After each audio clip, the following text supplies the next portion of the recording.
வணக்கம் மக்களே, நீங்கள் பார்த்து கொண்டிருப்பது ஒரு பொதுநல வீடியோ. இப்போ நீங்கள் பார்த்துக்கிட்டு இருக்கிறது குமராபாளையம் பாலம் கீழே சங்கராபரணி ஆறு ஓடிட்டுருக்கு. இந்த சங்கராபரணி ஆற்று எவ்வளோ அகலமான ஆறு என்பது எல்லாருக்கும் தெரியும்.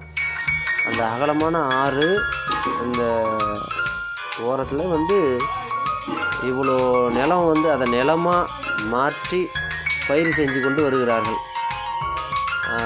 இதை கிட்டத்தட்ட ஒரு 5 வருடம் 10 வருடங்களாக நாம் பார்த்துட்டு வரோம். இதை இந்த ஆக்கிரமிப்பை அகற்றுறதுக்கு உண்டான நடவடிக்கை கவர்மெண்ட்டு எதுவும் எடுக்கலை அப்படின்னும்போது ரொம்ப மனவேதனையாக இருக்குது மக்களே. மேலும் இந்த ஆறு மேலும் மேலும் ஓடை போல் ஆகுமானால் இந்த குமராபாளையம் டேமில் தண்ணி திறந்து விடும்போது இந்த குமராபாளையம் வழியாக தண்ணி ஏறி போயிடும். அந்த ஊர் நாளைக்கு இல்லாமலே போயிடும். அந்த ஊர் வழி தான் ஆறாக மாறிடும். இதை கண்டுக்காமல் இருந்தீங்கன்னா